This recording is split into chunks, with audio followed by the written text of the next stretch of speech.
Yang mana buat kerja elektrik tu, kalau boleh janganlah tinggal sampah atas ni. Lepas tu kita buat juga insulation test. Insulation test ada dua leakage. Yang pertama, red dengan neutral 1 liter. Leakage dia bawah pada 1 mega ohm. Okey. Dan yang kedua, red dengan yellow ada leakage terus juga bawah pada 1 mega ohm. Okey. Dan seterusnya dekat sini kita tengok ada dalam bilik. Dalam bilik dia dah bila kita on switch aircon dia nyala, tapi tak ada point aircon dalam bilik pertama, kedua dan bilik ketiga. Bila kita naik atas ceiling, tengok dia standby dekat atas je lah. Dan dekat atas ceiling kita tengok juga dia punya wiring cantik lah, semua dalam pipe apa. Cumanya ada sampah lah. Kalau boleh yang mana buat kerja-kerja wiring tu bukan kita nak ngepek cumanya benda tu dia melambangkan diri kita tu bila buat kerja. Okay. Kalau kita biar je sampah macam tu, memanglah owner rumah tak tahu ataupun tak ada orang naik atas tu, tapi dia bila orang lain cek naik, dia melambangkan diri kita tuan-tuan. Jadi kalau tuan-tuan nak jaga hati kita, nak jaga perangai kita, maknanya tempat kita buat kerja tu mesti kita tinggal kat orang tu mesti dalam keadaan terbaik lah ataupun bersih lah. Okay. Okay, jom tuan-tuan, kita nak sambung, kita nak buat insulation test guna Kyoritsu model 3132A insulation continuity tester nama alat ni. Okay, jadinya tujuan dia kita nak cek ada leakage tak antara kabel live, neutral dengan earth. Jadi sebelum buat tu tuan-tuan, kena pastikan semua switch dalam keadaan off. Okay. Sebabnya dia dah ada load rumah ni. Okay, dan untuk aircon dengan water heater pun kena off juga. Okey tuan-tuan, sebelum saya nak buat insulation test ni, saya nak test dulu breaker ni function dengan baik ataupun tidak. Tengok dia ada jam ke tak.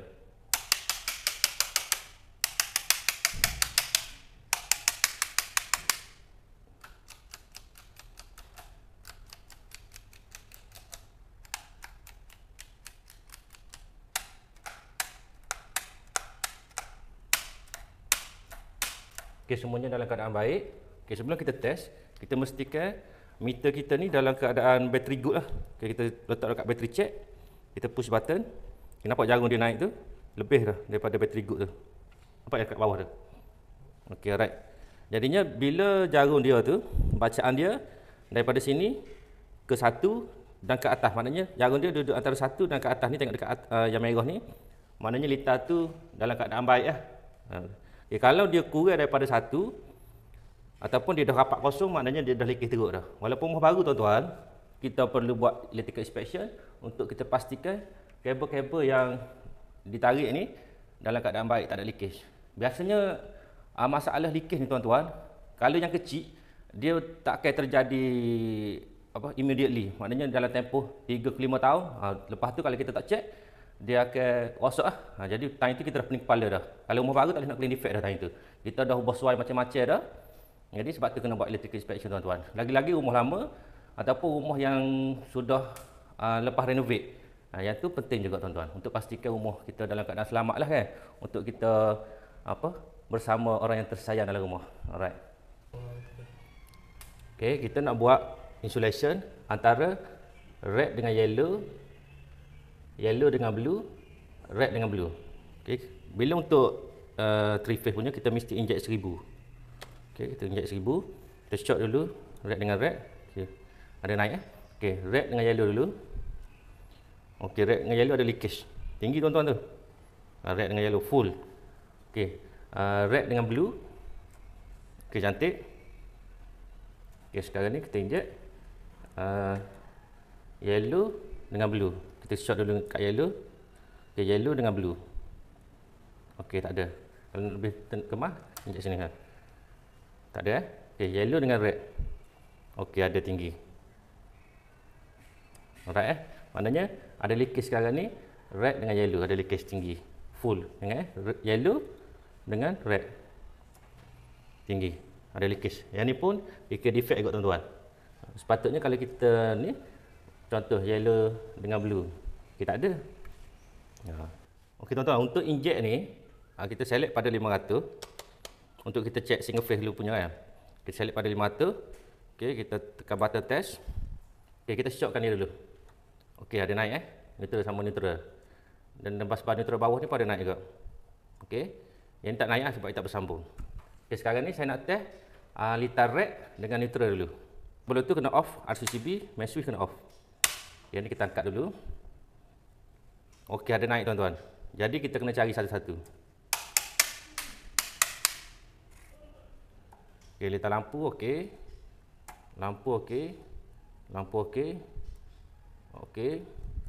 Okey. Okey. Okey. Okey, yang ni. Ni satu. Yang daripada CCB ni. Okey, yang ni satu. Dia tanda Maknanya yang ni ada leakage satu. Satu, dua. Okey. Okey, sekarang ni kita nak check litar yellow dengan neutral. Kita test dulu, shockkan dia dulu. Okey, naik neutral dengan neutral naik. Okey. Live dengan neutral. Okey, ada naik.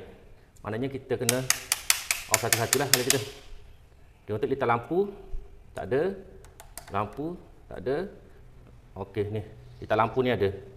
Mungkin yang ni dia termasuk dengan apa? Sebab rumah ni dia ada ni. Dia ada lampu emergency dua butir rumah ni. Mungkin yang ni dia ada termasuk lampu emergency. Okey. Tak apa, nanti kita akan check balik. Kalau ada lampu emergency pun dia akan naik juga. Okey, yang ketiga ni kita check balik Okey.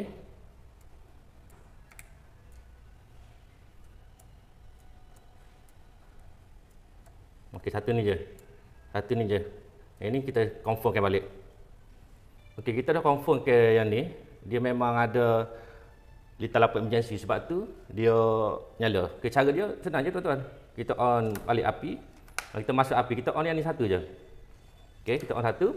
Cuba tengok. Okey, dia tak nyala lagi kat dapur yang ni.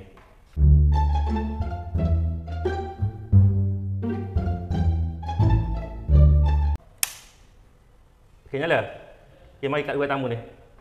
Okey, nyala. Okey, maknanya yang ni confirm. Okey, aku on. Okey, mana yang ni memang confirm dia untuk emergency light. Jadi tuan-tuan, kalau emergency light ni tuan-tuan, kalau tuan-tuan buat isolation test, dia akan naik sebab dalam tu dia ada coil ataupun dia ada bateri. Dia menyebabkan bila kita test neutral dengan live dia akan naik. Jadi tak ada masalah untuk litar yellow. Alright. Okey, sekarang ni tuan-tuan, kita nak test litar live red, yellow, blue dengan earth pula. Okey, kita shockkan dia dulu. Okey, naik Okey, kita letak dekat red dulu. Okey, ada naik sikit saja. Mana dia atas pada 1 mega ohm, tak ada masalah, cantik. Tengok kita on semua kan. Jadi kita tak satu je. Maknanya benda ni kan dia bergabung belakang live, jadi tak boleh test satu-satu. Alright. Red dengan earth beres. Okey, yellow dengan earth. Okey, yellow dengan earth, cantik. Okey, blue dengan earth. Okey, blue dengan earth pun cantik juga. Bila kita shot, dia ada. Yang ni earth dengan earth. Okey, sekali lagi. Red dengan earth, yellow dengan earth, blue dengan earth. Cantik, alhamdulillah. Okey, kita nak test litar blue dengan neutral. Kita shockkan dia dulu. Naik kita letak dekat blue. Okey, tak ada naik. Cantik. Litar blue tak ada naik Kita ada naik langsung. Maknanya kita on semua MCB ni, dia tak naik.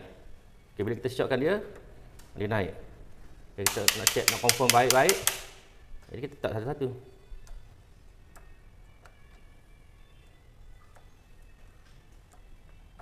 Okey, alhamdulillah cantik. Satu je problem, litar red yang ni, yang nombor 2 daripada RCCB. Okey, yang ni nanti kontraktor elektrik tu kena check balik dekat bahagian mana. Sebabnya kita tak boleh nak usik dia punya wiring. Kerja kita buat electrical inspection saja. Nanti kalau kita usik, dia boleh void dia punya defect. Jadi kita takkan usik Selepas pihak developer repair tu, baru kita akan datang balik. Okey, alright. Okay, sekarang ni saya nak test earth dengan neutral pula. Okey, kita shockkan dia dulu. Earth ada. Okay, dengan neutral, cantik, alhamdulillah. Tak naik langsung. Earth dengan neutral, cantik. Okey, beres, alhamdulillah. Seterusnya dekat sini kita tengok juga dekat bahagian switch. Switch dan soket plug rumah ni, kalau tuan-tuan nak tahu, kita dia dah pasang load, ada lampu, ada kipas dan switch dan soket plug. Dalam bilik master bedroom ada switch yang water heater tu, kita on dia nyala, kita off pun dia nyala. Dan dekat bilik master bedroom juga ada switch aircon tu, kita on dia nyala dan kita off dia ada nyala sikit. Jadi yang tu pun kena check juga. Maknanya kontraktor elektrik yang buat rumah ni, kita minta dia check balik apa defect yang kita bagi tahulah. Okey tuan-tuan, untuk tuan-tuan bagi yang nak jimat, yang nak buat electrical inspection sendiri, paling kurang tuan-tuan dapatkan satu soket tester lah. Tak kisahlah soket tester yang jenis macam mana pun. Yang ni soket tester, yang mana kita boleh buat bacaan macam ni. Bila kita on, dia mesti dua-dua menyala. Maknanya kita tengok dekat instruction dia dalam keadaan correct. Kalau dia berlaku selain daripada tu, nanti Arif tolong check satu rumah ni, dia mesti correct. Kalau ada sebarang daripada orang ni, maklum dah. Okey, boleh check semua satu rumah. Alright. Alhamdulillah yang mana tim kita telah check satu rumah soket outlet dengan soket tester. Maknanya semua lampu menyala dua-dua. Okey macam ni. Okey, dua lampu menyala dua-dua, maknanya dalam keadaan correct. Alhamdulillah semua rumah cantik. Alhamdulillah tuan-tuan, kita dah selesai buat inspection dalam rumah ni. Sistem wiring apa kita dah selesai dah. Dekat DB pun dah settle. Jadi sekarang ni saya nak naik dekat tingkat atas. Okey, mula-mula kita kena pastikan pakai kasut lah untuk safety, takut ada paku apa-apa bagai-bagai yang tajam. Dan yang ni tak kisahlah tuan-tuan nak pakai ke tak. Dan sekarang ni tuan-tuan boleh tengok rumah sekarang kebanyakannya dia pakai rangka besi kan. Sebab ada dah kes dia tu suka DIY. Jadi mungkin dia punya pendedahan tentang elektrik ni kurang. Jadi dia naik macam tu je. Jadi untuk safety tuan-tuan, biasanya sebelum naik atas saya akan ada standby satu. Yang ni dipanggil voltage tester. Yang ni brand SATA lah yang saya punya Okay, untuk ni kita on. Okey. Lepas tu untuk ni ada lampu juga. Dan untuk lebih sensitif dia tekan sini. Okey, contoh saya buat contoh. Okay, jom kita dekat sini. Okey, ni contoh soket kan. Okay, bila kita letak dekat okey dia tak ada bunyi. Kita letak dekat neutral tak ada bunyi. Biasanya live sebelah sini. Okey, tak ada bunyi kan. Dia hanya nyala hijau saja. Bila kita on, okey dia akan bunyi laju nanti tu. Bila kita naik dekat atas nanti, sebelum kita buat kerja kat atas, pastikan kita letak dulu dekat dia punya rangka besi tu. Kalau selamat pun kita teruskan. Kalau tak selamat mana ada leakage lah. Okey, jom. Okey tuan-tuan, saya dah ada dekat atas ceiling ni. Kita tengok dekat sini. Alhamdulillah semua kabel dia duduk dalam baik, tak ada kabel yang fly. Okay, cumanya dekat sini saya nak share yang mana buat kerja elektrik tu, kalau boleh janganlah tinggal sampah atas ni. Kita bila nak turun tu, dia buat turun belakang. Jadi kabel dia standby untuk aircon. Patutlah ada point aircon, tapi dia punya pergi ke luar tak ada. Standby ke atas. Tengok sampah banyak tuan-tuan. Ni kira orang kata kalau buat kerja tu bagi habislah kemas kan. Tak dengan apa? Tape. Sebabnya tuan-tuan, kita tak akan naik dah. Memanglah owner rumah tak akan naik dan orang lain pun tak akan naik atas sili ni dah. Tapi benda lain, makhluk lain yang akan duduk atas ni. Bila ada sampah macam ni tuan-tuan, ni jadi makanan dia ni. Akan jadi sara dia. Okay, yang sebelah sana pun okey. Yang ni pun ada penutup. Cuma yang bulat-bulat ni dia tak taruh penutup. Sampai ke belah sana. Untuk aircon dia fly macam tu lah. Dia tak ada casing apa. Tapi kalau dekat kawasan rumah tuan-tuan yang mana orang kata apa ni, ada binatang-binatang yang kerik tu, cekti tu, kena pakai casing lah. Sebab rumah mak saya pun dah kena pakai kerik, kena kerik ke cekti dah. Jadi better letak dalam casing lah benda ni. Tak ada masalah. Itu perbincangan tuan-tuan rumah dengan owner rumah kan, untuk tambah HSK, untuk bagi kemas dan bagi untuk long term punya kerja. Okey, alhamdulillah. Terima kasih juga kepada supporter-supporter kita, follower-follower kita. Okey, yang mana sentiasa support kita dan sentiasa komen, like. Okey, dan saya nak bagi tahu dekat sini, insya-Allah kita nak bagi peluang kepada orang luar yang mana nak bekerja ataupun nak bersama ataupun nak jadi tim Madil Engineering. Tuan-tuan boleh hantar resume kepada kita. InsyaAllah tahun ni bulan Januari saja kita terpaksa tambah pekerja untuk kerja-kerja wiring. Jadi yang mana berminat nak bersama dengan kita, sila hantar resume kepada saya lah, 0102329049. Okey, syarat dia senang je tuan-tuan. Saya ni simple je punya orang. First, dia walaupun dia tak berapa nak pandai, tapi dia mesti rajin untuk belajar. Okey, yang kedua, dia mesti fleksibel lah. Fleksibel dan maknanya dia boleh ikut rentak permainan Madil Engineering. Sebab kita ni tak sama dengan syarikat-syarikat lain. Kita simple je syarikat kita, cuma kita ada SOP kita lah ke yang tu, dan dia mesti handsome lah. Handsome nombor satu. Handsome tu maksudnya dia kena bersih lah. Dia kena bersih, semak pakaian apa kena kemas. Dan satu lagi dia mesti kaya. Kaya tu maksudnya bukan kaya dari segi harta, tapi kaya dalam hati dia. Yang tu saya memang jagalah benda-benda macam ni. Maknanya kalau jumpa orang tu senyum, tak adalah nak masak sangat kan, nak marah sama, tak sih gitu. Dia kaya dalam, bila orang kaya dalam hati ni, dia akan, diri dia tu dia akan tenang je. Semua tengok orang nak marah pun dia relax je, cool je. Jangan sentuh dia akan relax je, gitu. Okay, jadi tuan-tuan yang mana berminat dengan servis kita ataupun nak Madid Engineering datang, nak buat electrical inspection ke, nak pasang lampu kipas ke, nak upgrade DB, nak upgrade earding sistem, ataupun nak buat wiring, penambahan wiring, ataupun nak buat wiring satu rumah, nak rewiring balik ke, apa-apa kerja yang berkaitan elektrik, boleh call kita, boleh WhatsApp kita, dan insya-Allah kita akan jawab satu persatu lah. Jadi setakat itu sahaja perkongsian saya pada hari ini. Semoga yang mana sentiasa support kita, saya doakan semoga tuan-tuan dipermudahkan dalam segala urusan dan dikurniakan rezeki yang melimpah ruah. Okey, amin. Jadi, Assalamualaikum warahmatullahi wabarakatuh. Sekian, terima kasih. Madid Engineering, work with pride as professional. Okey, alright.